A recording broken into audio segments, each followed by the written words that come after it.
Welcome to a short video series on the UK Ancestry Visa brought to you by Sable International. My name is Dunn, and I'm going to go over some of the key requirements and facts about the Ancestry Visa itself.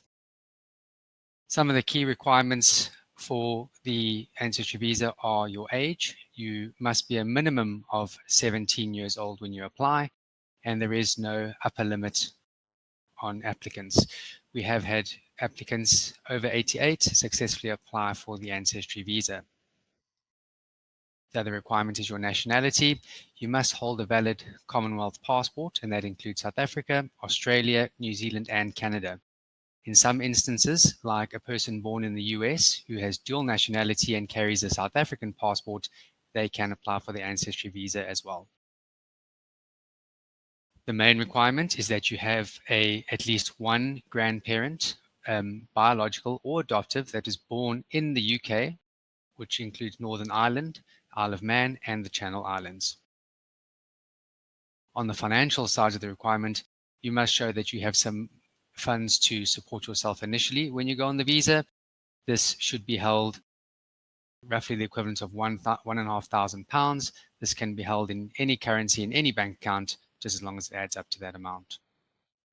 In terms of health, for certain countries, there's a requirement to present a valid TB certificate. Some of the countries are South Africa, Zimbabwe. I know Canada, Australia, and New Zealand are exempt from this certificate. The Ancestry Visa is considered a working class visa. What this means is that you must show an intention to work when you first apply, or you must be economically active during the visa. So an intention to work, you can show job searches from recruitment agencies, online searches, and a job offer from any company will do when making the initial application. What does economically active mean? You can work part-time, full-time, volunteering. Your income can be a passive income. It can be from property, from investments, from pensions. And even though study is allowed on the Ancestry Visa, it should not be full-time and your main reason for obtaining the visa. If study is your main goal, then you should go on the student visa.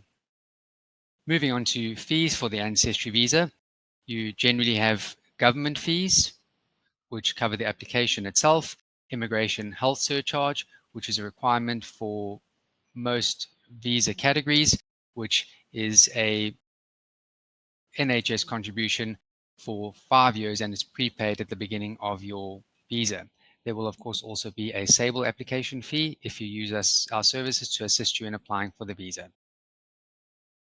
In general, once you have all your documents and you are ready to submit your application, the visa is issued within 2 to 3 weeks generally, and it is dependent on season and how busy the UK Home Office is, but 2 to 3 weeks is your rough guideline. You can take dependents on this visa. The dependent can be a spouse or unmarried partner and your children under the age of 18 years old.